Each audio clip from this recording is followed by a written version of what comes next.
Welcome to మెగాని TV one in topic. అంతర్జాతీయ రాజకీయాల్లో ఇప్పుడు ఒకటే చర్చ, అదే ట్రంప్ గాజా శాంతి బోర్డు. ఇజ్రాయెల్ను కాపాడేందుకు ట్రంప్ వేసిన ఈ మాస్టర్ ప్లాన్పై ప్రపంచ దేశాలు ఆచితూచి అడుగులు వేస్తుంటే పాకిస్తాన్ మాత్రం ముందు వెనుక ఆలోచించకుండా గోతిలో పడ్డట్టు వ్యవహరించింది. భారత్, చైనా లాంటి దేశాలు మౌనంగా ఉంటే మేమున్నామంటూ ముందుకెళ్లిన పాకిస్తాన్కు ఇప్పుడు సొంత గడ్డపైనే సెగ తగులుతోంది. అసలు దావోస్ వేదికగా ఏం జరిగింది? పాక్ ప్రభుత్వం తీసుకున్న ఆ సంచలన నిర్ణయం ఏంటి? Let's watch.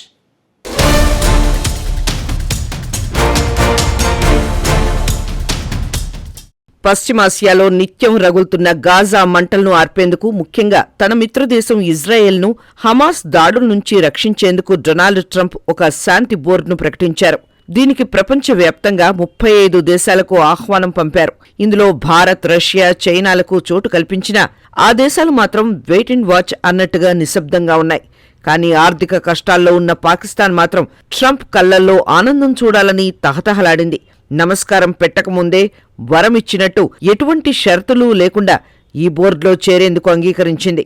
దావోస్ వేదికగా జరిగిన సమావేశంలో ట్రంప్ పక్కనే కూర్చున్న షెహబాజ్ షరీఫ్ తన మద్దతును ప్రకటించి ప్రపంచాన్ని ఆశ్చర్యపరిచారు.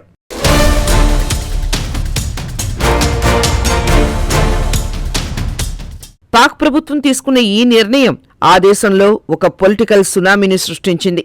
ఇల్లు కాలి ఒకడు ఏడుస్తుంటే చుట్టకాల్చుకోవడానికి మరొకడు నిప్పడిగినట్టు గాజాలో ముస్లింలు ఇబ్బందులు పడుతుంటే ఇజ్రాయెల్ ప్రయోజనాల కోసం పనిచేసే బోర్డులో పాక్ చేరడం ఏంటని జనం భగ్గుమంటున్నారు. ప్రజలు రోడ్లపైకి వచ్చి నిరసనలు తెలుపుతున్నారు. ముఖ్యంగా ఇస్లామిక్ గ్రూపులు షరీఫ్ నిర్ణయాన్ని ద్రోహంగా అభివర్ణించాయి. రాజకీయంగా ఇరుకున పడ్డ షరీఫ్ ప్రభుత్వానికి ఇమ్రాన్ ఖాన్ నేతృత్వంలోని పీటీఐ చుక్కలు చూపిస్తోంది. ప్రజాస్వామ్యం అంటే ఏకాభిప్రాయం గురించి, వ్యక్తిగత ఇష్టాయిష్టాలు కాదు అంటూ పీటీఐ నేతలు విమర్శలు గుప్పిస్తున్నారు. పార్లమెంట్లో చర్చించకుండా ఇంత పెద్ద నిర్ణయం ఎలా తీసుకుంటారు? ప్రజాభిప్రాయ సేకరణ చేపట్టాలని డిమాండ్ చేస్తున్నారు. ఇది దేశ సార్వభౌమాధికారాన్ని అమెరికా కాళ్ల దగ్గర పెట్టడమేనని ఆరోపిస్తున్నారు.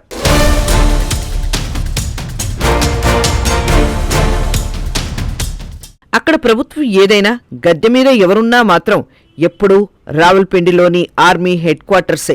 ప్రస్తుతం పాక్ ప్రధాని షెహబాజ్ షరీఫ్ తీసుకున్న ఒక నిర్ణయం ఆ దేశంలో పెను తుపాన్ను సృష్టిస్తోంది. ఆడలేక మధ్యల ఓడు అన్నట్టు ఆర్థికంగా చితికిపోయిన పాకిస్తాన్ ఇప్పుడు అమెరికా కొత్త ప్రెసిడెంట్ డొనాల్డ్ ట్రంప్ను ప్రసన్నం చేసుకునేందుకు పావులు కదుపుతోంది.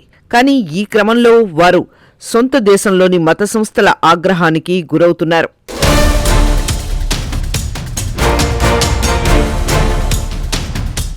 పాకిస్తాన్లో ప్రజాస్వామ్యం అనేది కేవలం ఒక ముసుగు మాత్రమే. ప్రస్తుత army chief general Asim Munir కనుసన్నల్లోనే షరీఫ్ ప్రభుత్వం నడుస్తోంది. ట్రంప్ అధికారంలోకి రావడంతో గతంలో ఆయన పాకిస్తాన్పై చూపిన కఠిన వైఖరిని మృదువుగా మార్చుకోవాలని ఆర్మీ భావిస్తోంది. మనీ మేక్స్ మెనీ థింగ్స్ అన్నట్టు ఐఎంఎఫ్ నుంచి మరిన్ని నిధులు రావాలన్నా, ఆర్థిక సంక్షోభం నుంచి గట్టెక్కాలన్నా ట్రంప్ ఆశీస్సులు పాక్కు అత్యవసరం.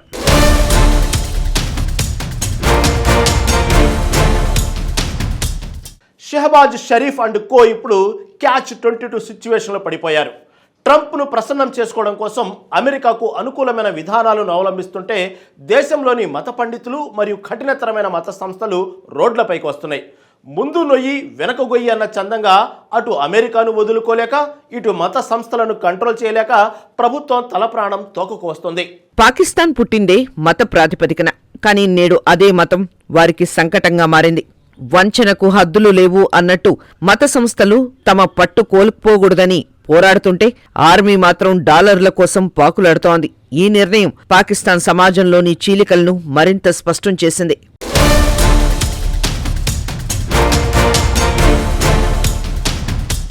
పాకిస్తాన్లో ప్రభుత్వం ఏదైనా నడిపించేది మాత్రం ఆర్మీయే అన్నది బహిరంగ రహస్యం. ఆర్మీ చీఫ్ అసీం మునీర్ అండదండలతోనే షరీఫ్ ఏ నిర్ణయం తీసుకున్నారని టాక్. ట్రంప్ను ప్రసన్నం చేసుకుంటే ఆర్థిక సాయం అందుతుందన్నది వారి ఆశ.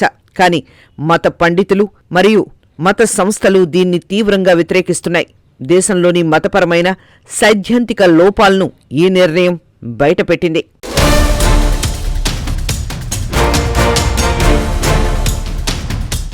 పాక్లో ఇప్పుడు ఒకటే చర్చ, ముందు నుయ్యి వెనక గొయ్యి. అప్పుల ఊబులో కూరుకుపోయిన దేశాన్ని రక్షించుకోవడానికో లేక అధికార పీఠాన్ని కాపాడుకోవడానికో తెలియదు కాని ప్రధాని షెహబాజ్ షరీఫ్ అండ్ కో తీసుకున్న ఒక నిర్ణయం ఇప్పుడు ఆ దేశంలో పొలిటికల్ ఎర్త్ క్వేక్ సృష్టిస్తోంది. కష్టకాలంలో కఠిన నిర్ణయాలు తప్పవు అంటారు, కానీ అక్కడ నిర్ణయం కఠినంగా ఉందో లేక దేశ ప్రయోజనాలను పనంగా పెడుతుందో అర్థం కాని పరిస్థితి. అమెరికాలో ట్రంప్ రాకతో సీన్ మారుతుందని భావిస్తున్న షెహబాజ్ సర్కార్కు సొంత దేశంలోనే పబ్లిక్ అవుట్రేజ్ ఎదురవుతోంది.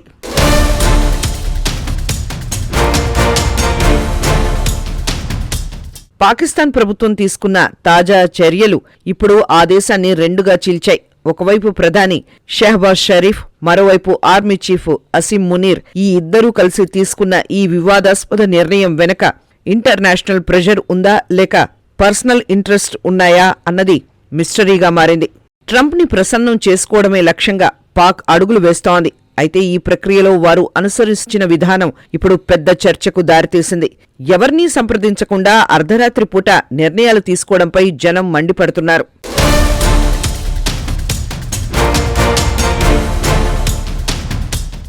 సాధారణంగా ఏదైనా పెద్ద నిర్ణయం తీసుకునేటప్పుడు పార్లమెంట్లో చర్చ జరగాలి. కానీ ఇక్కడ గుర్రం ముందు బండి పెట్టడం అన్న చందంగా అసలు చర్చలే లేకుండా ప్రజాభిప్రాయాన్ని పట్టించుకోకుండా ప్రభుత్వం ముందుకెళ్తోంది. ప్రతిపక్ష నేత ఇమ్రాన్ ఖాన్కు చెందిన పీటీఐ పార్టీ ఇప్పుడు ఈ అంశంపై గట్టిగా గొంతెత్తుతోంది. ఇది దేశ భవిష్యత్తుకు సంబంధించిన విషయం, కేవలం ఇద్దరు వ్యక్తులు కూర్చొని నిర్ణయించేది కాదు అంటూ పీటీఐ నేతలు ఫైర్ అవుతున్నారు. దీనిపై వెంటనే ప్రజాభిప్రాయ సేకరణ చేపట్టాలని డిమాండ్ చేస్తున్నారు.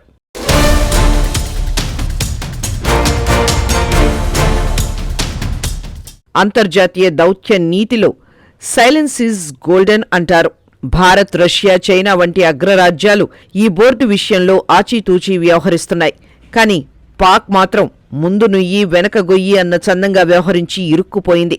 ట్రంప్ ప్రాపకం కోసం పాక్ పడుతున్న ఆరాటం ఆ దేశ ప్రతిష్టను దిగజారుస్తోందని విశ్లేషకులు భావిస్తున్నారు. ఈ శాంతి బోర్డు నిజంగా శాంతి కోసమా లేక ఇజ్రాయెల్ రక్షణ కోసమా అన్నదే ఇప్పుడు $1 మిలియన్ ప్రశ్న. ఈ రెండింటినీ ఇప్పుడు పాక్ మేధావులు ప్రశ్నిస్తున్నారు. అమెరికా ప్రయోజనాల కోసం ముస్లిం దేశాల సెంటిమెంట్ను తాకట్టు పెట్టడంపై ఆగ్రహం వ్యక్తం చేస్తున్నారు.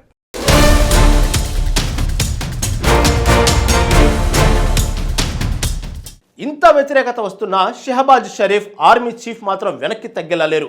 వారు మొండిగా ముందుకు వెళ్తున్నారు. అయితే ఇది దేశంలో అంతర్యుద్ధానికి దారితీస్తుందా లేక ప్రభుత్వం కూలిపోయే పరిస్థితి వస్తుందా అన్నది వేచి చూడాలి. మొత్తానికి ట్రంప్కు సాయం చేయబోయి స్వదేశంలో పెద్ద చిక్కుల్లో పడింది పాకిస్తాన్. అమెరికా సాయం కోసం పాకులాడి ప్రజల ఆగ్రహానికి గురవుతుంది. మరి ఈ గాజా శాంతి బోర్డు పాకిస్తాన్ రాజకీయాల్లో ఇంకెన్ని మలుపులు తిప్పుతుందో చూడాలి.